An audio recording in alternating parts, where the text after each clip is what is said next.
Rebonjour, chers frères et sœurs. Nous allons donc lire ensemble Thérèse d'Avila, le chemin de perfection, de la date d'aujourd'hui, le 10 juillet. Et nous reviendrons sur la date du 9, la journée d'hier. C'est la continuité. Parce que ici, il nous est dit à la page du 9 juillet, quand vous aurez souffert à plusieurs reprises, remerciez Dieu de ce qu'il commence à vous apprendre la patience. On croit qu'on progresse dans le travail sur soi et c'est toujours à reprendre, jamais acquis. L'humilité est de mise. Elle est connaissance et acceptation réaliste de soi. Et nous avons donc à la page d'aujourd'hui, 10 juillet 2024, le chemin de perfection où Thérèse d'Avila nous dit « L'humilité s'accompagne de paix, de joie, de calme. » Thérèse d'Avila propose quelques critères pour apprendre à différencier la vraie et la fausse humilité. L'humilité n'est pas dépréciation de soi, mais lucidité. Je reprends. L'humilité n'est pas dépréciation de soi, mais lucidité. Gardez-vous aussi de certaines humilités suggérées par le démon qui nous plonge dans de vives inquiétudes sur la gravité de notre péché. Réfléchissez bien. Là, elle parlait à ses filles. Aujourd'hui, elle nous parle. Réfléchissez bien à ce que je vous dis là. Il se peut parfois que ce soit faire preuve d'humilité et d'une vertu véritable que vous jugez misérable, mais à d'autres moments, ce sera une très grave tentation. Je le sais pour y être passé. Je peux aussi le confirmer. Moi, Thérèse d'Omelingi.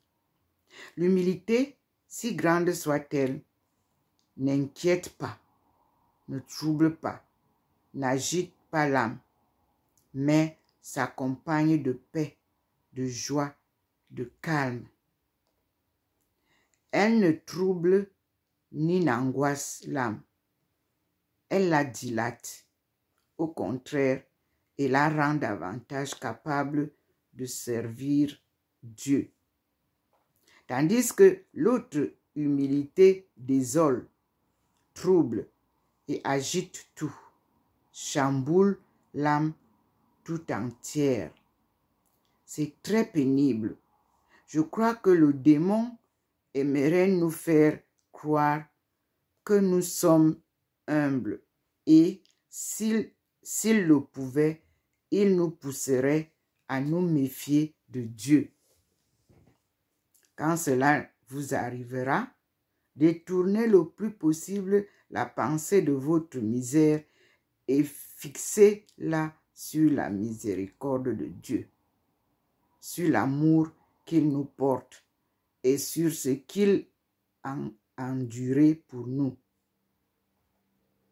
Ayez soin de commencer et de finir votre oraison, aussi élevée soit votre contemplation par la connaissance de vous-même.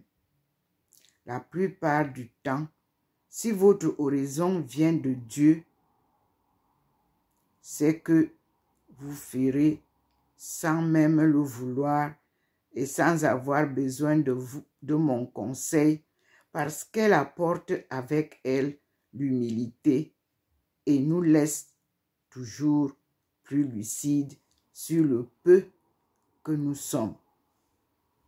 À la ligne. Dites-nous, Seigneur, quelque chose qui nous fasse nous connaître et qui nous rassure. Vous le savez bien, rares sont ceux qui marchent sur ce chemin de l'horizon.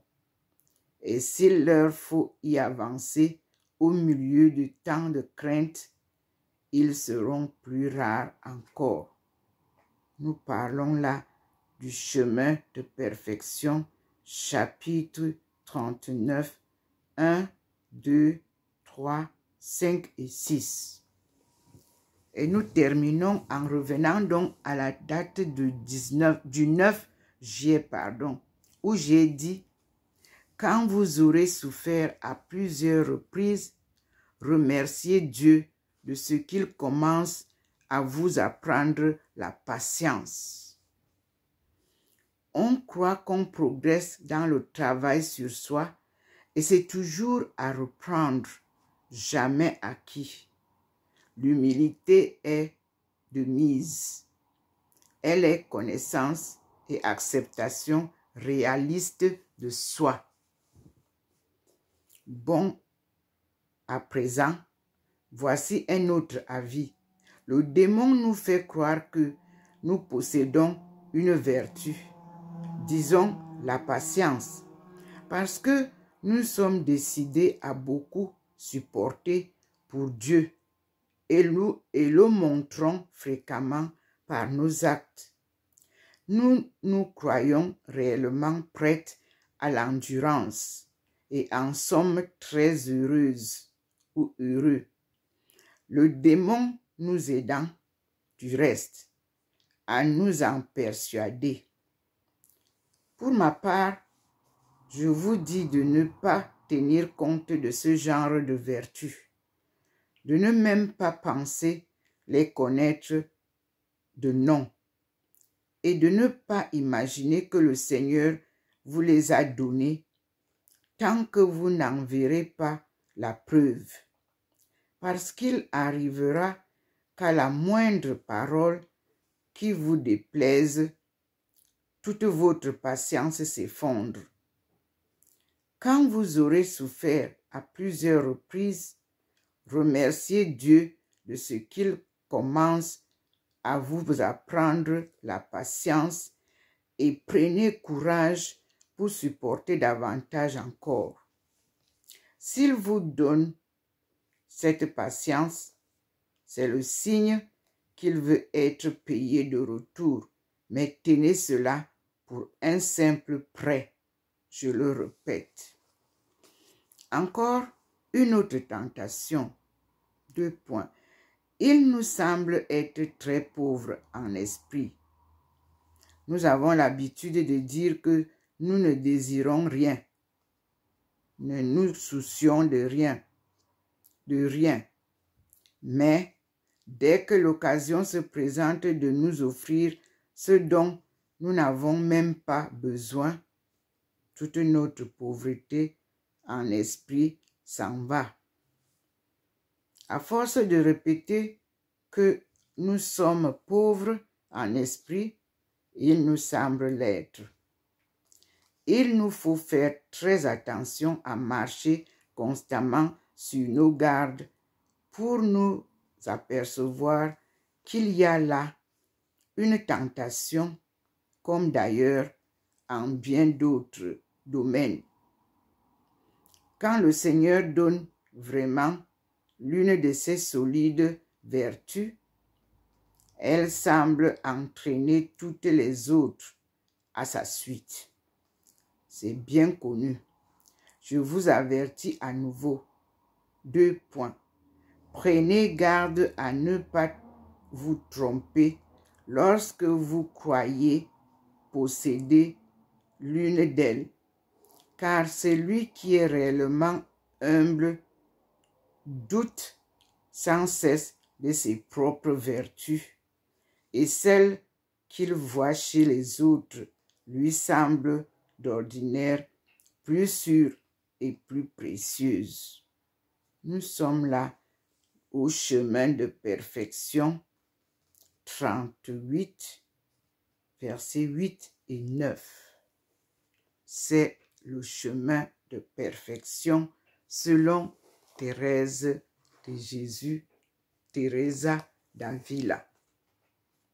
Merci Seigneur pour les enseignements de ce soir avec Thérèse d'Avila qui viennent compléter les enseignements que nous avons eus avec Armstrong pour mieux nous armer à comprendre le chemin que nous empruntons avec Jésus-Christ qui vient nous enseigner lui-même la parole de Dieu. Nous disons merci au Seigneur. Je suis docteur Ndomo Melingi Thérèse, servante du Seigneur, appelée à ce marathon sans compétition pour la réalisation de ma mission sacrée qui est l'œuvre de Dieu. Une fois de plus, passez une très belle nuit en compagnie du Seigneur et réécoutez les enseignements que le Seigneur nous permet de prendre en compte pour notre sortie du chaos